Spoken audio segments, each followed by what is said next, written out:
tuviste compasión, me guiaste a la cruz y contemplé tu gran bondad, sufriste tú por mí, al tu morir en mi lugar, tu gracia recibí.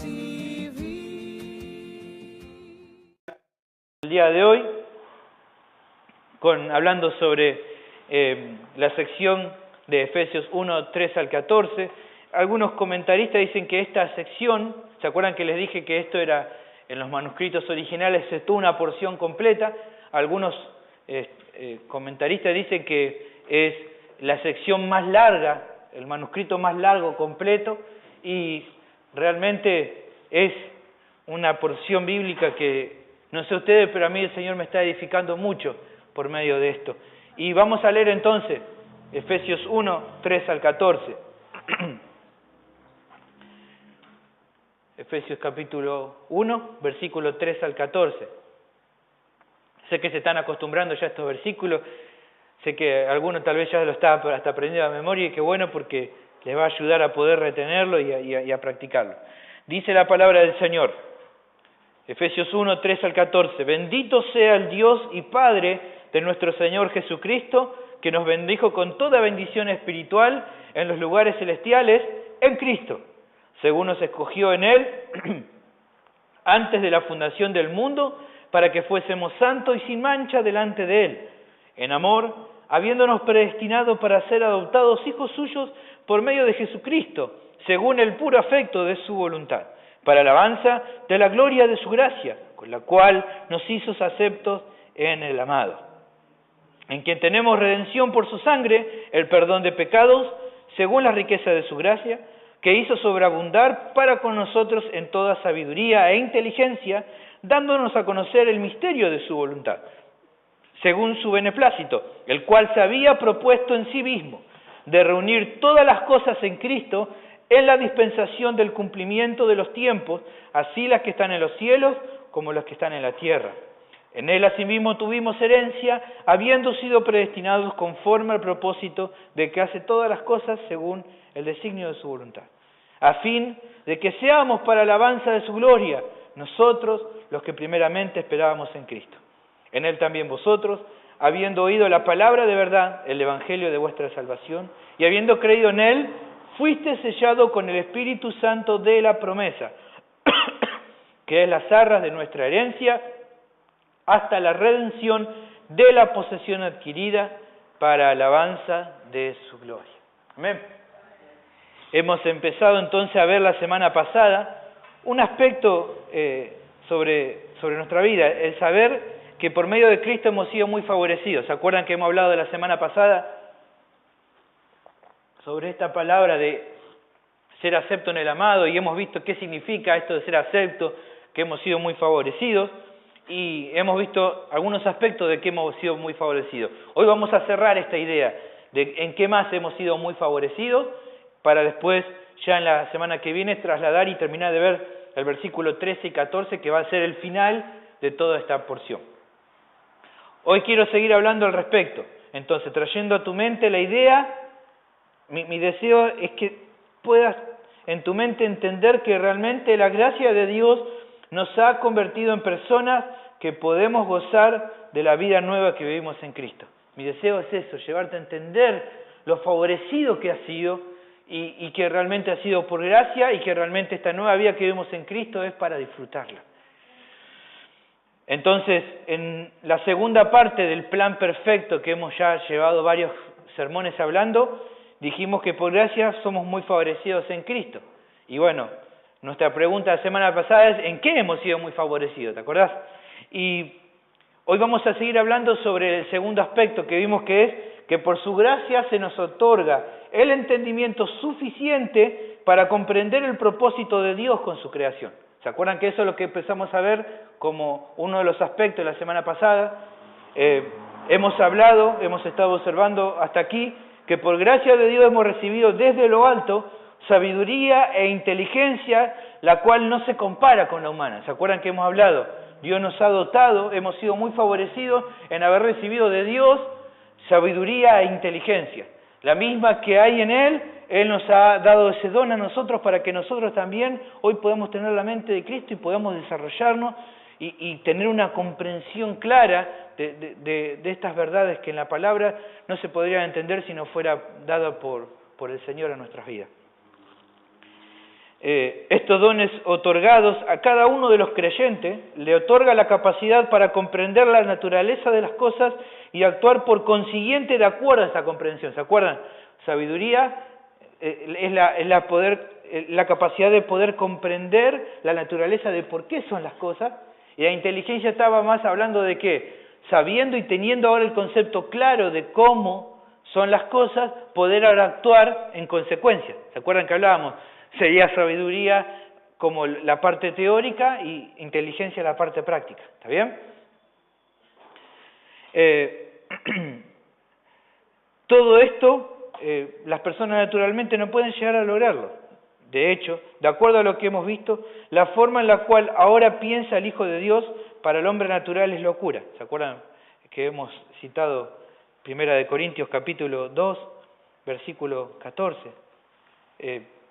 Fue una de las lecturas nuestras la semana pasada, pero el hombre natural no percibe las cosas que son del Espíritu de Dios porque para él son locura, y no las puede entender porque solamente se pueden discernir espiritualmente.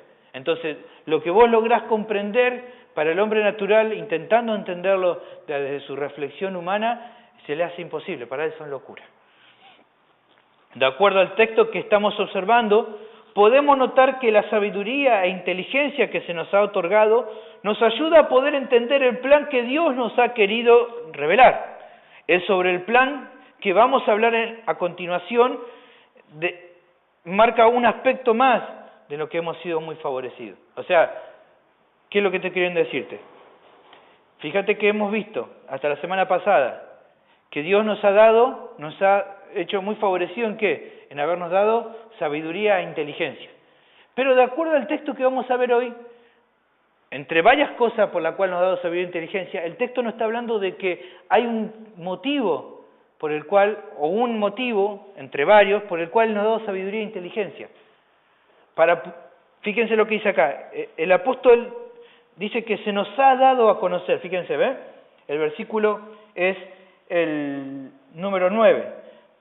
El 8 venía diciendo que hizo sobreabundar, ¿se acuerdan que hablamos sobre sobreabundar para con nosotros en toda sabiduría e inteligencia? Él nos ha dotado de esa capacidad, Él nos ha dado ese don. Dándonos a conocer, fíjense, ven la relación que hay una cosa con otra. Él te ha dotado de inteligencia y sabiduría para que entonces ahora te pueda dar a conocer algo que si Él no te hubiera dado sabiduría e inteligencia, no hubieras podido comprender. Ven como una cosa relaciona a otra. Él necesitaba dotarte de esto para entonces darte a conocer algo. ¿Está bien? Este término es la idea de que, cuando habla la Biblia acá, dar a conocer, el término en el original da la idea de que por gracia se nos ha descubierto algo.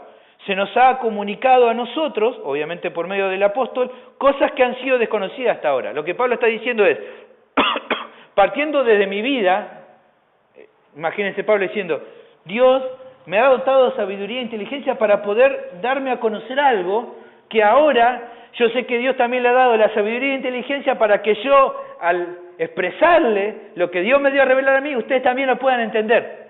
¿Ven por qué? Él está transmitiendo algo que a Él se le ha revelado y que a nosotros también se nos revela por medio de tener los mismos dones que tiene Él, sabiduría e inteligencia para poder comprenderlo.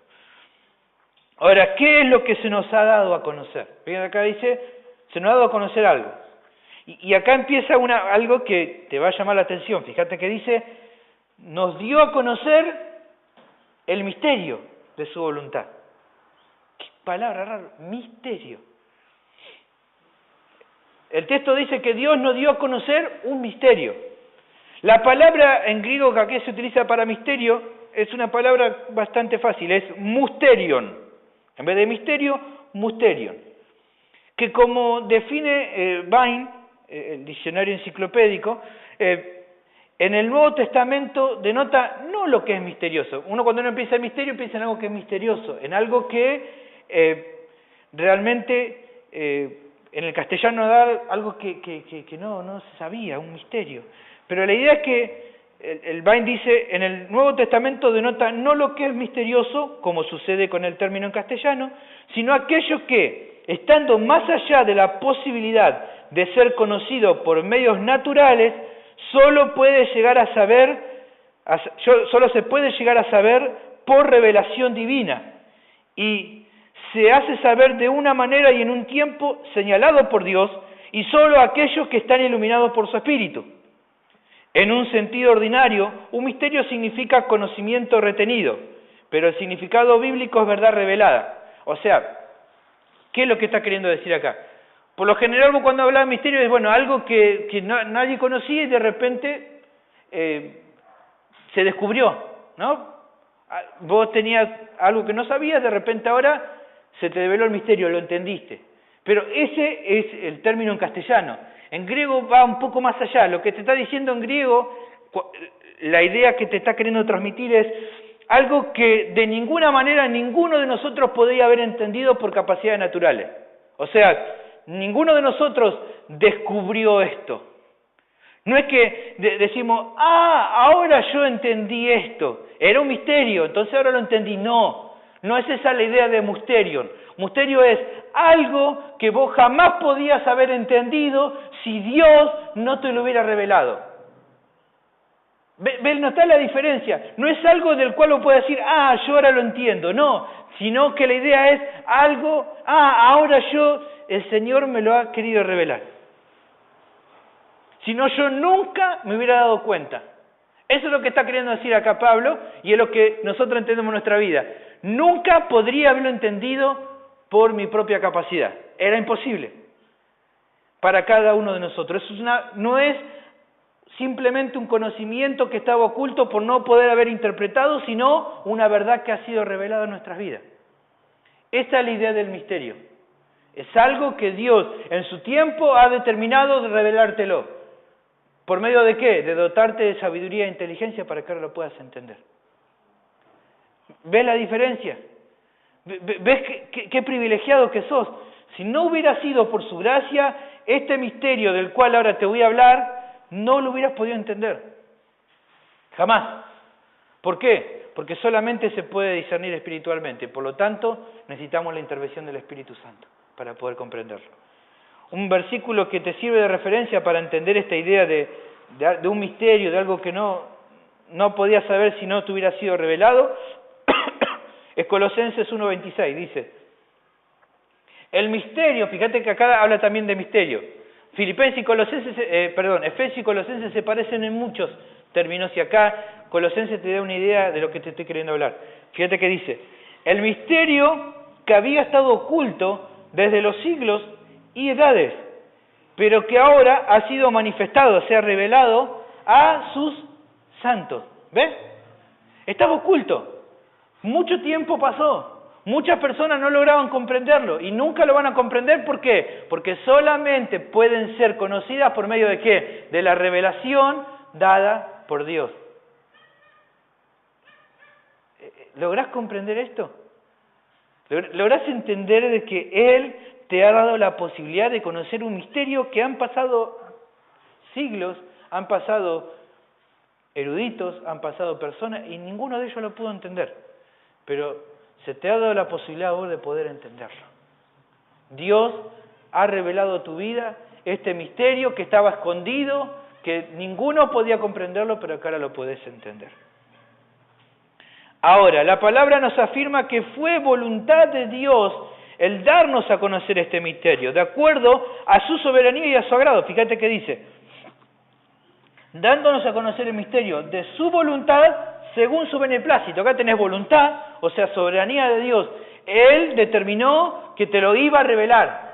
Pero no solamente que Él determinó soberanía, sino también de que hay un beneplácito. Él se agradó de hacerlo. ¿Se acuerdan que ya hablamos la vez pasada de beneplácito qué significaba? Era Dios se agradó de hacerlo. ¿Se acuerdan que hablábamos? has escondido esto, Jesús hablando, es el mismo término que utilizamos ya que te he explicado en otro caso. Jesús diciendo, has escondido esto de los sabios y se lo has revelado a los niños. Sí, Padre, porque así te agradó, te has beneplacido en hacerlo. Bueno, esa es la idea que Pablo está queriendo decir acá. De acuerdo a su voluntad, su soberanía, Él te ha dado a conocer el misterio, pero también se agradó de hacerlo. Él estaba contento. Él vio que es bueno lo que hizo y se agradó.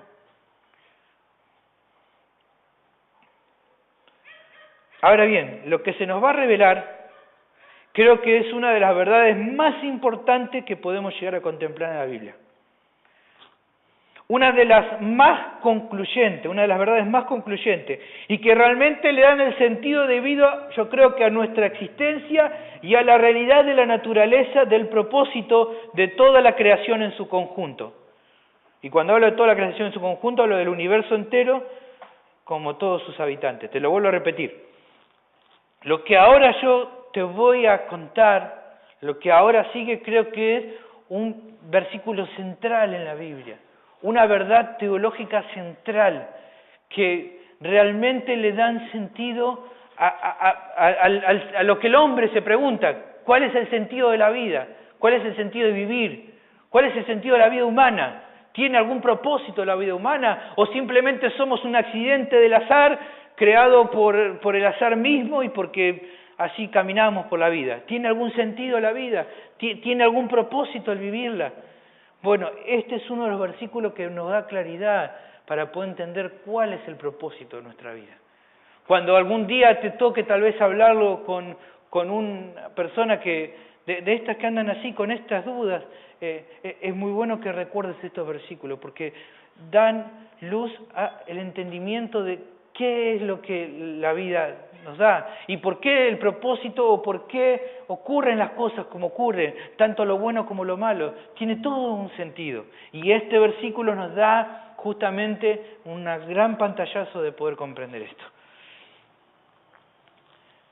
El final del versículo 9 dice algo, nos da la apertura de este plan. Ha sido un plan concebido por Dios, estuvo en la mente de Dios y Él se propuso en sí mismo el cumplirlo. Fíjate que dice, el cual se había propuesto en sí mismo. La palabra acá es protitemi, la de se propuso en sí mismo. Esto no, ¿qué significa esto? Cuando vos encontrás en el griego la palabra pro, está hablando de algo que se pone por delante, algo que va adelante. Bueno, Él se puso una meta por delante. ¿Viste cuando vos decís, yo me pongo por delante la idea de que me voy a recibir? Esta es mi meta, yo me pongo por delante esta idea, ¿no? Vos decís, esta es mi meta, lo pongo acá adelante y en eso fijo y ahí apunto, ¿no? ¿Entienden la idea entonces, la fuerza acá que tiene esta palabra? Dios se propuso hacer algo en sí mismo. Él se paró y dijo, mi propósito va a ser hacer algo y no voy a parar hasta cumplir con lo que yo me propongo hacer. Este es el plan que tengo por delante y es lo que quiero hacer y voy a mover todo para que esto sea tal como yo así lo he determinado. Esta fuerza tiene protitemi. Él se propuso algo en sí mismo. Él dijo a sí mismo, se dijo a sí mismo, la Trinidad habló y dijo, vamos a cumplir un plan, vamos a tener que cumplir un plan y quiero que el plan sea este. Bueno, ¿cuál es este plan? Y acá está el texto que es el que le da sentido a este plan. Y tal vez parezca medio raro, pero realmente es lo que le da fuerza a toda esta exposición. Dice, el cual se propuso en sí mismo, ¿qué cosa? Reunir todas las cosas en Cristo. Efesios capítulo 1, versículo 10 es central en la Biblia. Este es el propósito el porqué de la existencia humana. Este es el propósito de por qué la historia ha sido lo que ha sido. El propósito de Dios es reunir todas las cosas en Cristo. Ahora tal vez la pregunta que me puede hacer un hermano, o Mirtita puede hacer la pregunta, ¿qué significa esto de reunir todas las cosas en Cristo? Me está diciendo que es central, Sergio. Bueno, pero ¿qué significa reunir todas las cosas en Cristo? ¿Qué quiere decir esto la Biblia? Pasámelo en limpio. ¿Qué quiere decir? Tal vez algunos también tienen esta misma idea. ¿Qué significa reunir todas las cosas en Cristo? Y bueno, la realidad es que a tu respuesta, creo yo que no puedo explicártelo con total claridad, más allá de lo que la Biblia me muestra. Porque es un misterio que realmente Él nos ha querido revelar, pero que realmente abarca tanto y es tan grande que simplemente me voy a sujetar a lo que la Biblia me puede mostrar al respecto. ¿Qué es lo que estoy queriendo decir con esto? No voy a flashear, ¿está bien? Porque a veces tenemos esta tendencia a flashear, ¿y esto cómo? Mirá, vamos a ver lo que el texto de la Biblia nos dice al respecto, ¿está bien?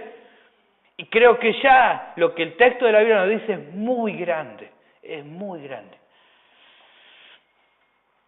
La respuesta que puedo darte de reunir todas las cosas en Cristo es la siguiente: de que el Hijo, de que Jesucristo, de que en el Hijo sea llevada a cabo la obra completa de reunir toda la creación, la cual es de Cristo, para Cristo y por Cristo, dándole de esta manera la prominencia por sobre todo. Te lo vuelvo a repetir, parece medio largo, te lo voy a explicar después con más tranquilidad. De que cuando él habla de reunir las cosas en Cristo, de que en el Hijo se cumpla la obra completa de reunir toda la creación, todo que es de Él, que es por Él y que es para Él, para que de esta manera Él tenga la prominencia sobre todo lo que está creado. O sea, que Jesucristo es, la meta de la historia, y la única resolución posible de la historia es Jesucristo. El Pastor MacArthur habla de esto. ¿Qué es lo que quiere decir? Que toda la historia, que toda la humanidad, que todo lo que ocurre, todo converge hacia un mismo punto. Todo converge. Lo que pasa en tu vida, lo que pasó hace 1000 años atrás, lo que pasó aquí hace 500 años, lo que pasa aquí, lo que pasa en la China, lo que pasa en los cielos, lo que pasa en los infiernos, lo que pasa con los ángeles, todo converge hacia un solo punto. Todo va camino hacia un solo lugar. Y ese punto es Jesucristo. Todo lo que pasa en tu vida, todo lo que pasa en tu familia, todo lo que te pasó de niño, las cosas bonitas que viviste de niño, todas las cosas feas que viviste de niño, toda tu adolescencia, todo lo que vas a vivir, mi matrimonio, todo converge a un punto que es Jesucristo.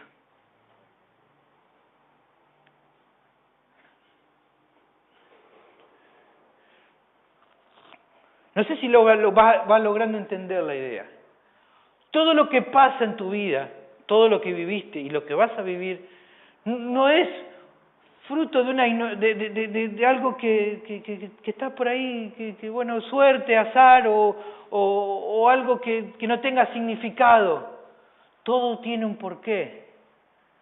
Todo lo que vivís en tu vida tiene un porqué. Todo lo que viviste, tu muerte, tu nueva vida en Cristo, todo conlleva ¿a qué? Todo va dirigido hacia qué. Todo eso va camino hacia Cristo. Eso entonces empieza a tener propósito así la vida.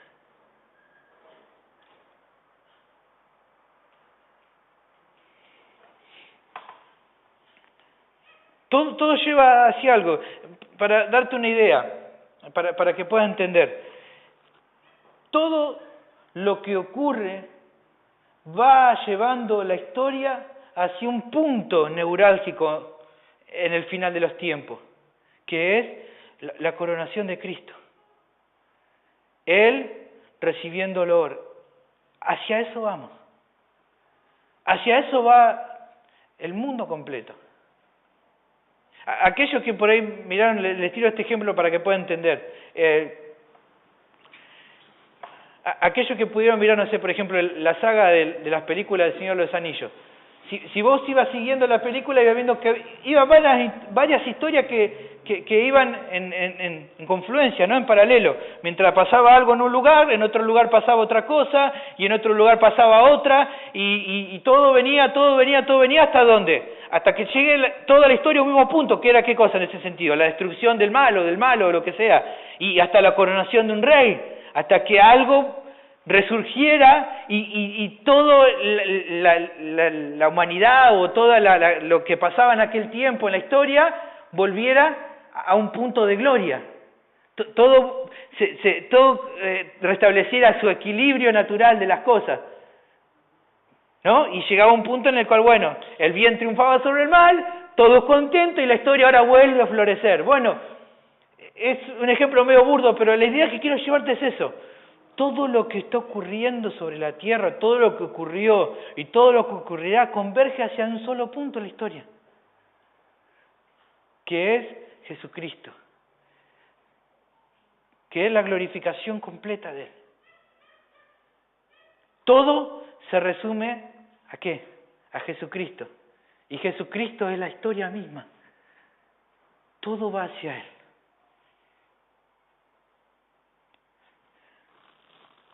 Qué loco, ¿no? Pero así es. Es la coronación de Cristo como Rey y Señor sobre todo lo creado en los cielos y en la tierra. Hebreos capítulo 1, versículo 8 al 13 habla un poquito más sobre esto.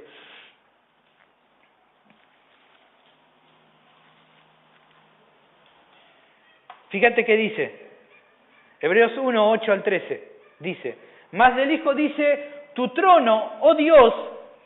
Este es un buen versículo para refutarle a los testigos que va. Fíjate que acá dice, el autor de los Hebreos dice con respecto al Hijo, dice, tu trono, oh Dios, Jesucristo Dios, por el siglo del siglo, cetro de equidad es el cetro de tu reino. Has amado la justicia y aborrecido la maldad, por lo cual te ungió Dios, el Padre, el Dios tuyo, con óleo de alegría más que a tu compañero. ¿Y qué más dice? Y tú, oh Señor, en el principio fundaste la tierra y los cielos son obra de tus manos. Ellos perecerán, mas tú permaneces. Cielo y tierra pasan, pero vos, Señor, permanecés. Y todos ellos envejecerán como una vestidura. Y como un vestido los envolverás y serán mudados. Pero tú, Jesucristo, eres el mismo. Y tus años no acabarán. Pues, ¿a cuál de los ángeles dijo Dios jamás, siéntate a mi diestra hasta que ponga a tus enemigos por estrado de tus pies? ¿Qué está queriendo decir esta última idea? El Señor Jesucristo hoy, vamos a ver un poquito más adelante, Filipenses habla de que Él se ha sentado a la diestra del Padre. Él ya ha hecho la obra que tenía que hacer, la obra de redención. Por medio de eso reconcilia todo. En la cruz, la historia toma el sentido y el curso que el Padre había determinado. Ahora bien, ¿qué es lo que pasa? Bueno, ahora el Hijo está sentado a la diestra del Padre. ¿Qué es la idea de sentado a la diestra? De que son iguales, son coiguales. Pero ahora está esperando ¿qué cosa ahora el Hijo? Que el Padre cumpla con el hecho de su coronación final sobre todas las cosas. Esta es la idea que acá transmite. ¿Qué te está diciendo? Siéntate a la diestra hasta que sean puestos tus enemigos bajo tus pies. Es un tiempo el cual ya el Hijo ya ganó. El Hijo ya obtuvo lo que tenía que obtener. Él ha hecho el mérito para ahora ser dueño de todo, para tener ahora todo bajo su control, para que todo sea de Él, por Él y para Él. Desde la fundación del mundo fue todo de Él, ahora todo es por Él. El Padre le dio todo. Ahora es esperar el tiempo cuando el Padre determine hacer que todo confluya en el Hijo. Ese fue el plan desde el comienzo. El plan desde el comienzo fue, para mostrar su gloria al Padre, lo muestra en Jesucristo.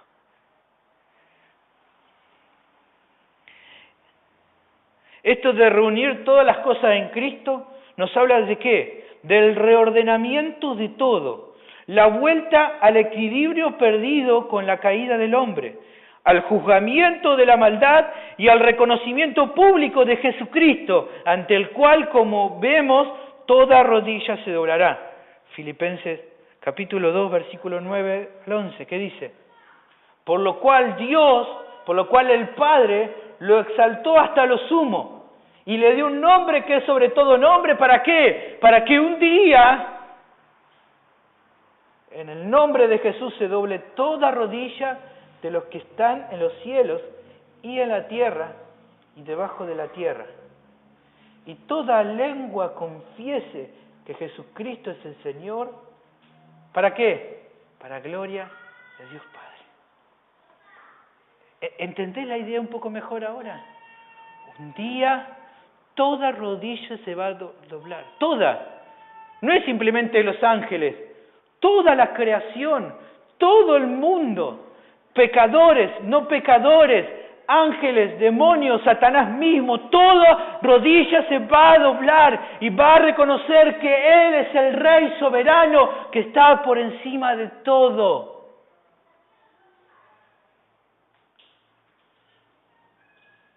Ese día se va a exterminar la maldad. Ese día se va a equilibrar todo como tendría que estar desde el comienzo. Ese día se vuelve a equilibrar todo. Este evento todavía no se ha cumplido, aunque comenzó con su resurrección, pero un día se va a cumplir totalmente. Fíjense, todavía esto no está cumplido. Hebreos capítulo 2, versículo 8, y estamos haciendo un poquito de escatología. No me voy a meter mucho en escatología, me hablo de teología de los últimos tiempos, ¿no? De los tiempos, eventos finales. No me voy a meter mucho, pero solamente mirá un poquito de lo que te estoy hablando. Solamente vamos a hacer un toquecito porque lo suficiente como para entender esta idea de que todavía no se ha cumplido esto completamente. ¿Qué dice Hebreos 2.8? Todo lo sujetaste bajo sus pies. El Padre todo lo sujetó bajo los pies de su Hijo. Porque en cuanto le sujetó todas las cosas, nada dejó que no sea sujeto a Él. Pero todavía no vemos que todas las cosas le sean sujetas. ¿Ve la idea? El Hijo, por la obra que hizo en la cruz, ahora todo está bajo sus pies. Todo lo ha sujetado el Padre bajo los pies del Hijo. Pero todavía no vemos que todo esté sujetado. El hombre sigue viviendo en rebeldía a Dios. La sociedad sigue viviendo en sus propios caminos. No vemos equilibrio en las cosas. Sigue existiendo la maldad. ¿Cómo puede ser? Claro, porque todavía no ha llegado el tiempo. Pero va a llegar ese tiempo. Va a llegar ese momento. Va a llegar un momento en el cual el Hijo va a tomar posesión de lo que a Él le pertenece por sus méritos. Por los méritos ganados en la cruz, Él es dueño de todo. Y un día va a tomar ese título. Y solamente te voy a dar un versículo para que veas un poquito de esa idea final. Apocalipsis capítulo 5, versículos 8 y 9.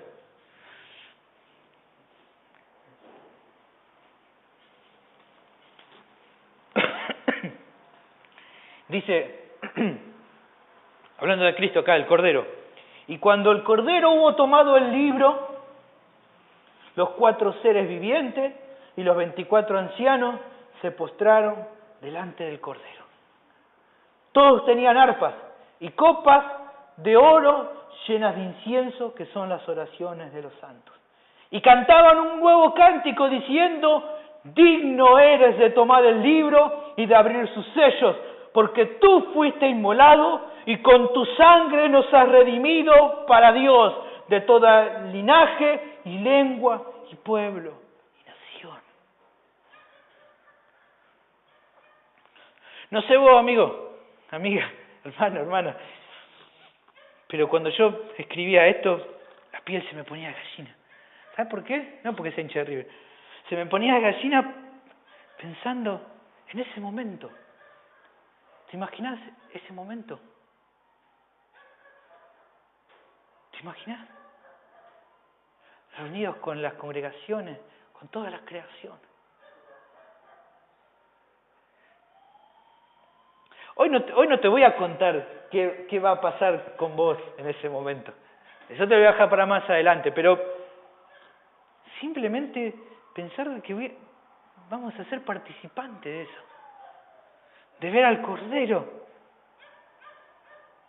de ver al Cordero inmolado, recibir honor y gloria. Sigo. Yo te decía, todo lo creado, reunir todas las cosas, lo que está en el cielo y lo que está en la tierra. Y yo te voy a dar un concepto más hoy, que tal vez algunos lo sepan y algunos no.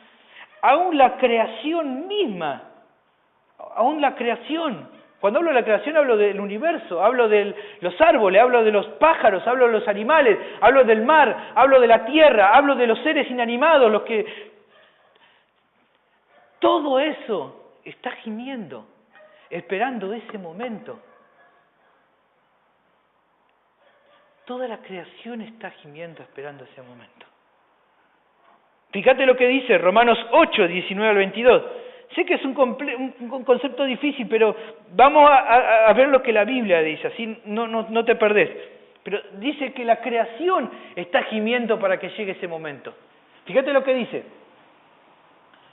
Porque el anhelo ardiente de la creación es el aguardar la manifestación de los hijos de Dios, o sea, el momento en el cual Cristo en gloria reúna todas las cosas. Porque la creación fue sujeta a vanidad, no por su propia voluntad, sino por causa del que la sujetó en esperanza. Porque también la creación misma será libertada de la esclavitud de corrupción a la libertad gloriosa de los hijos de Dios. Porque sabemos que toda la creación gime a una y aún está con dolores de parto hasta ahora. Y no solo ella, sino también nosotros mismos, que tenemos la primicia del Espíritu, nosotros también gemimos dentro de nosotros mismos, esperando la adopción, la redención de nuestro cuerpo. ¿Qué está queriendo decir esto? Dice la palabra de Dios, lo que hemos leído acá, que el versículo 20 dice, la creación fue sujetada a vanidad, no fue por su propia voluntad, sino por causa del que la sujetó en esperanza de Dios. Dios tuvo que hacer algo sobre la creación. Y para eso te voy a llevar al Antiguo Testamento, para que puedas entender bien esta idea. Génesis capítulo 3, versículo 17 al 19.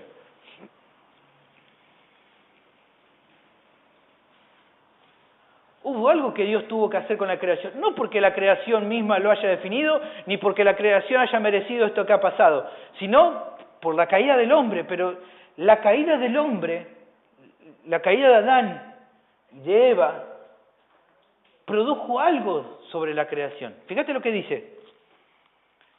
Génesis capítulo 3, versículo 17.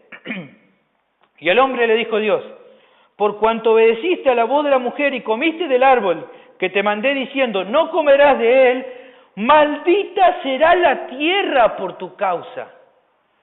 Con dolor comerás de ella todos los días de tu vida. Espinas y cardos te producirá y comerás plantas del campo.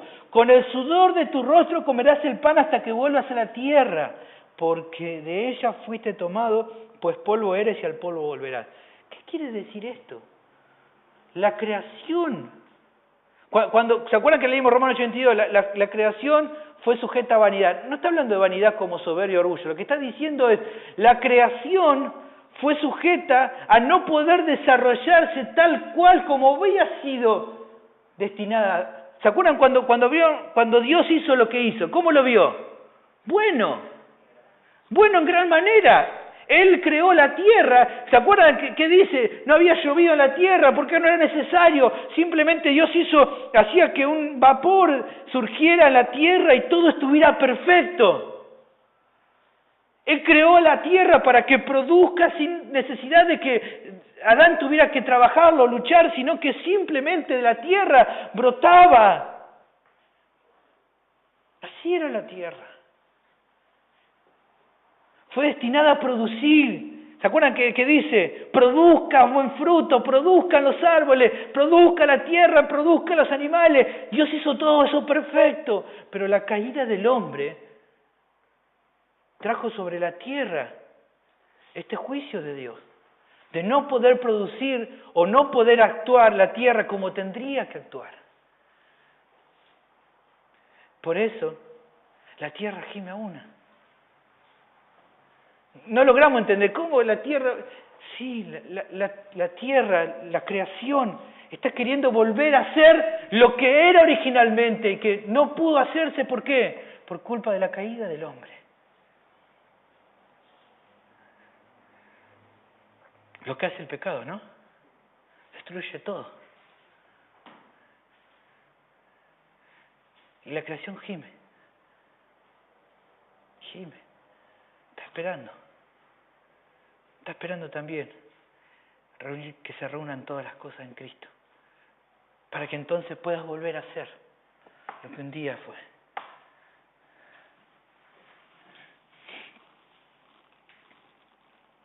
La creación ha sido sometida a futilidad, o sea, a un deterioro, a estar limitada. Debido no por su culpa, sino por la culpa de la caída del hombre. Y esperando con gran expectación la manifestación en gloria de los hijos de Dios, o sea, el fin de todas las cosas al ser reunida en Cristo. Lo que está queriendo decir acá, la creación está gimiendo, está mirando, a ver, no, todavía no. ¿Cuándo seremos de vuelta restaurados a lo que éramos? El pastor MacArthur dice, bueno, el paraíso perdido en Adán es restaurado en Cristo. Todo lo que Dios hizo, que fue destruido o que fue limitado por causa del hombre, en Cristo va a volver a hacer lo que tenía que ser.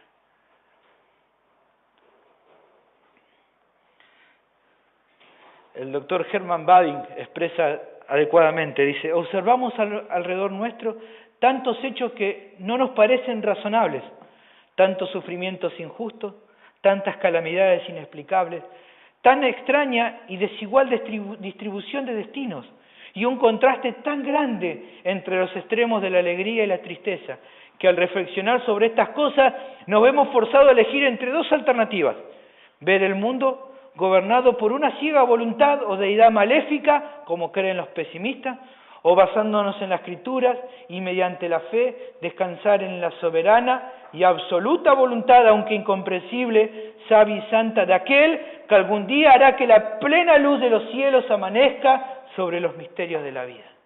Lo que él está diciendo es, vemos el mundo y vemos lo que pasa y decís, ¿cómo puede ser? ¿Cómo puede ser que algunos tanto y algunos tan poco? ¿Cómo algunos están tan felices y otros sufren? ¿Cómo pueden ser que personas que simplemente por confesar en Cristo hayan muerto por esa fe? ¿Cómo pueden ser que sean perseguidos y perder sus hogares? ¿Dónde está Dios en todo esto? ¿Qué es lo que pasa? ¿Cómo puede ser, Señor?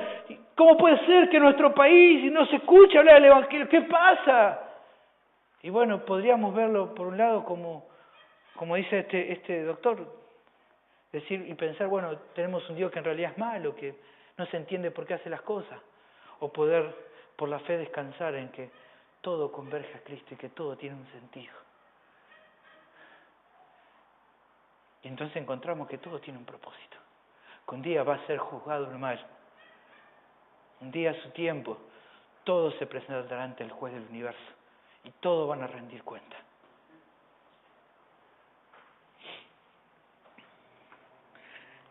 Y como te decía hace un ratito, lo más glorioso en nuestro caso, nosotros seremos testigos participativos de este momento. Y aún mucho más que eso, siendo parte de su pueblo redimido. Yo pienso en eso, decir, no sé si alguna vez te ha tocado ir a un recital, ¿no? A veces, o al teatro, o a un cine, ¿no? Y decís, bueno, pagás, ¿no? Para tener el mejor lugar, ¿no? Y decís, bueno, ¿viste cómo se le dice a los que están en el mejor lugar? Son como los espectadores VIP, ¿viste? Porque están ahí al ladito, ¿no? Cerquita del escenario, viendo todo, que por ahí, ¿viste? El loco que está allá arriba de todo, decir, no se da cuenta, no ve lo que está pasando. Bueno, en un sentido, y como te dije, no te lo voy a explicar ahora porque llevaría mucho tiempo, pero date una idea, vamos a ser testigos ahí, a estar ahí a veces no decir, bueno, no sé, no da la talla para estar con un grupo, con una cosa, pero ahí vas a estar ahí, en el momento, con una participación gloriosa, con algo glorioso.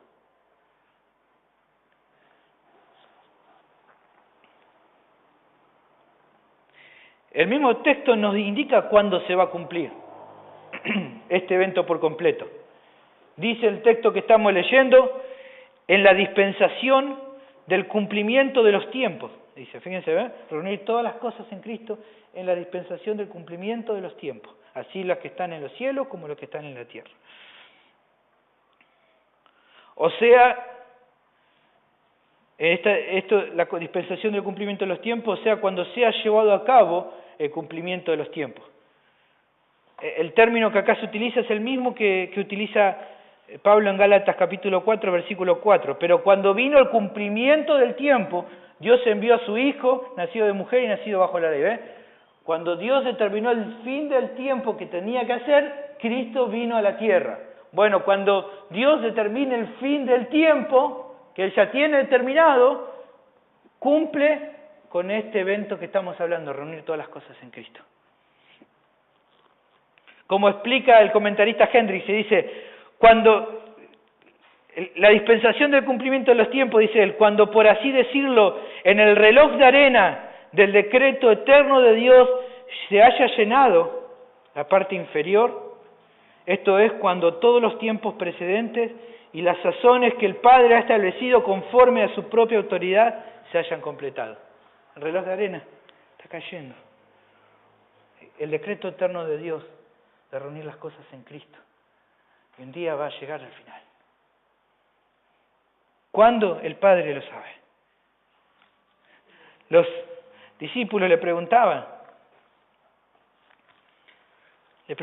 a Jesús, en Hechos 1:7, y le dice el 6, entonces los que se habían reunido le preguntaron diciendo, Señor, ¿restaurarás el reino a Israel en este tiempo? Y él le dice, no os toca a vosotros saber los tiempos, las sazones que el Padre puso en su sola potestad. ¿Ves? Se está diciendo, es algo que el Padre ya definió, y que ustedes no se tienen que preocupar, simplemente confíen de que ese día va a llegar. Ese día va a llegar. Te dije entonces que no voy a contarte con más detalle la participación de la iglesia en este evento. Esto va a ser desarrollado con la exposición del final del capítulo 1. El capítulo, no es que no lo vamos a tratar nunca. El final del capítulo 1 de Efesios da una buena luz sobre cuál es la participación en todo esto, en dónde estamos nosotros en toda esta situación. Pero sí creo que es conveniente que analicemos juntos que en el desarrollo de esta revelación que hoy te traje, la palabra nos trae la idea de comprender ¿qué cosa? La centralidad y la prominencia de nuestro Señor y Salvador Jesucristo. En última medida, lo que quiero que hoy pueda entender es que en toda la historia y todo, la centralidad de Cristo y no de nosotros. De que no pasa por entender y ver en nosotros dónde vamos a estar en todo esto, sino que todo ha sido preparado ¿para quién? Para que el Hijo sea el centro. Él es el actor principal, Él es el que recibe gloria, Él es el que va a brillar, Él es el que es importante. ¿Y por qué es importante que entendamos esto? Porque debemos dejar de lado el concepto humanista que nuestra carne y que el enemigo desde el comienzo nos ha querido instalar, de creernos nosotros el centro de las cosas o darnos mayor valor sobre todo, incluso a nivel de Dios. Desde el comienzo Satanás ha tenido esta idea y en este tiempo vuelve a repetirse la historia.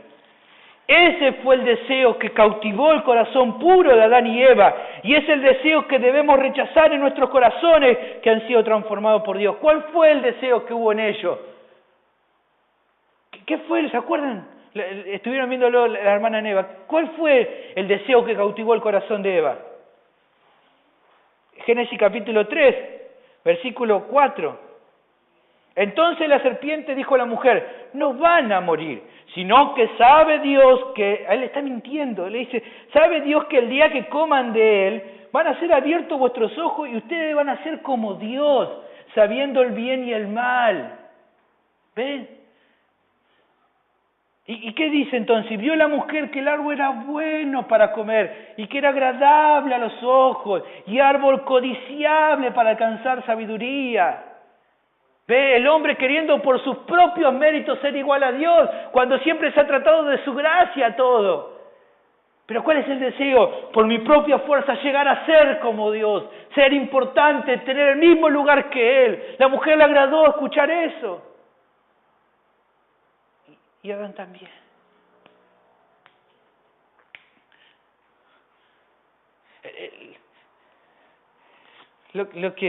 Lo que acá Satanás le está hablando a Adán y Eva es lo mismo que él mismo sintió.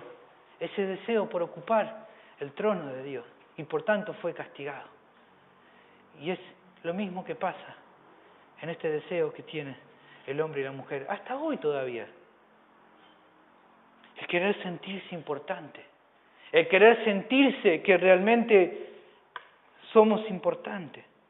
Y bajo esta idea errónea, pretendemos que Dios cumpla nuestros deseos, de modo que nuestra autoestima esté mejor, nuestro ánimo sea mejorado, nos sintamos mejor en esta tierra, cuando en realidad no entendemos que el propósito de todo es la glorificación de Cristo y no la nuestra. Él es el centro. Él no tiene que hacerme... Yo no vengo y Dios no está interesado en hacer que te sientas mejor de autoestima, que hoy te vaya más feliz de acá. Su deseo es que hoy te vayas de acá glorificándole a Él, porque ese ha sido el propósito y hacia ese propósito caminamos, hacia su glorificación. No a que vos te sientas mejor, no a que vos digas, bueno, Dios tiene que ocuparse de mis problemas, tiene que solucionar todo en mi vida, porque entonces así yo voy a estar mejor. No, porque el propósito de Él en última medida es que el Hijo sea glorificado.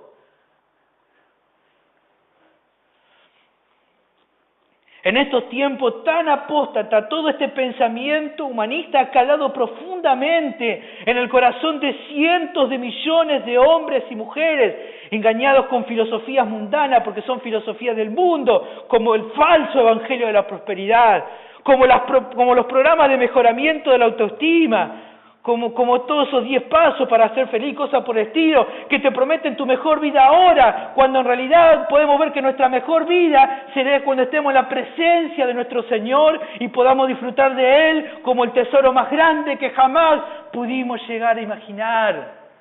Esa va a ser tu mejor vida. Y todos estos libros psicológicos, ¿qué es lo que buscan? Centrar en el hombre, en el ser humano, en la mujer, que él se sienta feliz. Y olvidamos el propósito esencial de nuestra creación, que fue para la gloria de Él. ¿Por qué el Evangelio de prosperidad gana tantos adeptos todos los días? Porque promete justamente lo mismo que le prometió Satanás a Eva. Come de esto y vas a ser feliz, te vas a sentir re bien. Todos tus sueños se van a cumplir, todo lo que vos querés se va a cumplir, porque Dios se va a sujetar a tu voluntad. Eso es una mentira, Dios no tiene por qué sujetarse a tu voluntad y a la mía. Él hace como quiere en el cielo y en la tierra, y los hombres y habitantes de esta tierra son como nada delante de Él. Fuimos creados para su gloria. Y si podríamos decir mi mejor vida ahora, en todo caso, en este tiempo, es vivir de acuerdo a la perspectiva de lo que un día espero vivir en plenitud. Si quiero realmente, como dicen estos chantas, vivir tu mejor vida ahora, ¿sabes cuál es vivir tu mejor vida ahora? Vivir para la gloria de Él. Cumplir con lo que un día se va a desarrollar por completo. Un día vamos a vivir para su gloria, para su disfrute. Hoy viví para su gloria. 1 Corintios 10:31 dice justamente con respecto a esto, sea que coman, sean que beban, sean que hagan lo que hagan, háganlo en todo para la gloria de Dios. Cumplan, lo que está diciendo Pablo acá, cumplan con el propósito para el cual fueron creados. Vivan para su gloria, vivan para Él, porque son de Él, por Él y para Él.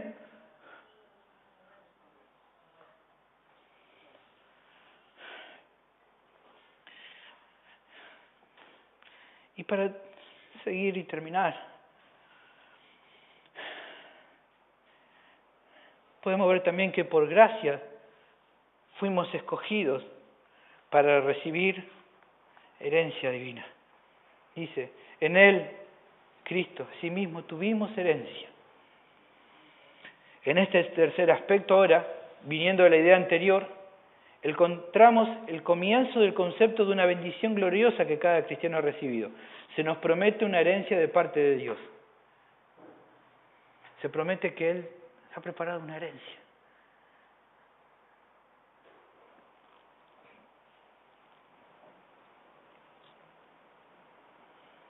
Va a ser un concepto que al seguir exponiendo sobre la epístola hablaremos mucho más. De hecho, en el próximo sermón te voy a dar algunas pautas con respecto a esta herencia, su garantía y un par de cosas más, pero hoy solamente quiero exponerte dos aspectos que envuelven una misma idea. La seguridad que tenemos en que tenemos esta herencia. ¿Por qué estamos seguros que tenemos una herencia? ¿Por qué Sergio está seguro de que él va a tener una herencia? ¿Por qué? Bueno, por un lado es segura porque ya fue predestinada por voluntad de Dios. O sea, Él decidió que nos la iba a dar desde la eternidad pasada. Fíjate que dice, en Él asimismo tuvimos herencia, habiendo sido predestinados, conforme al propósito de que hace todas las cosas según el designio de su voluntad. Él hace las cosas según su designio. ¿Y su designio cuál fue? Desde el comienzo pensar en darte una herencia. ¿Por qué te digo que tienes una herencia preparada para vos y un día la vas a recibir? ¿Por qué? Porque la Biblia lo dice. Punto.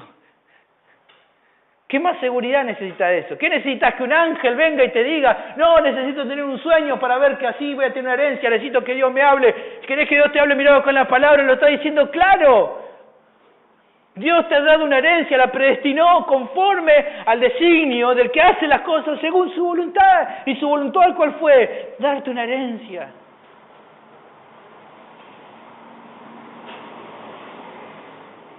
Por otro lado, al saber que ha sido por su gracia y que depende de Él y no de nosotros, estamos seguros de recibirla. Porque uno dice, bueno, Dios te da algo y vos después si querés lo tenés o si lo rechazás. No, porque no depende de vos. Ya hemos visto la palabra gracia, gracia, gracia. De gracia lo he recibido y de gracia lo voy a tener. ¿Por qué? Porque no está basado en mi fuerza o en mis actos o en mis obras ni en mis frutos. Todo eso es bendiciones de Dios, pero no está referido a esto. Esta herencia es por gracia y se va a cumplir. ¿Por qué? Por la condición de aquel que la prometió. Y aquel que la prometió, ¿qué condición tiene? ¿Cuál es su nombre? Fiel. Fiel es el que prometió, dice 1 Tesalonicenses 5:24. Es fiel. ¿Cómo va a fallar con lo que Él prometió? ¿Cómo no va a cumplir lo que Él determinó? Dice, bueno, pero Él es fiel, pero vos sois fiel. Sí, yo soy infiel. Pero la palabra me asegura que aunque seamos infieles, Él permanece fiel a lo que dijo que iba a hacer. Porque Él hace las cosas según el designio de su voluntad. Y de ninguna manera es hombre para mentir o para cambiar de parecer sobre sus decretos. Número 23:19, ¿qué dice? Mira qué dice. No lo quiero recitar mal, entonces vamos a leerlo como lo dice en la Biblia. Número 23:19.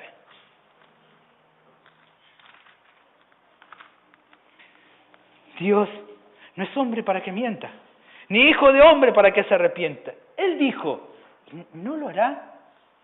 Habló y no va a ejecutar.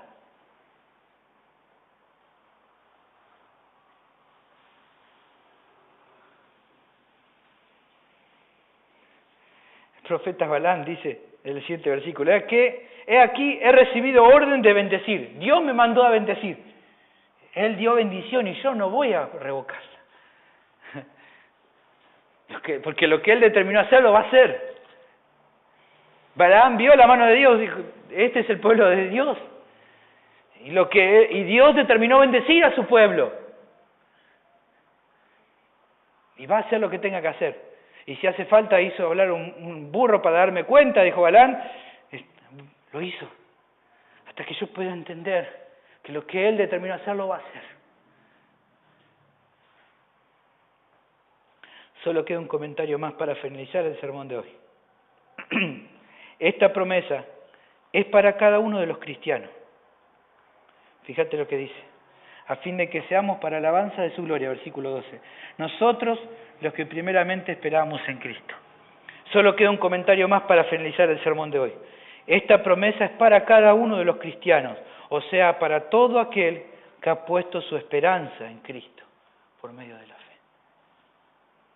Cuando él está hablando acá, los que primeramente esperamos en Cristo, está hablando todos los que... Algunos dicen que esto está hablando simplemente hacia los judíos, pero en un principio general está hablando de todos.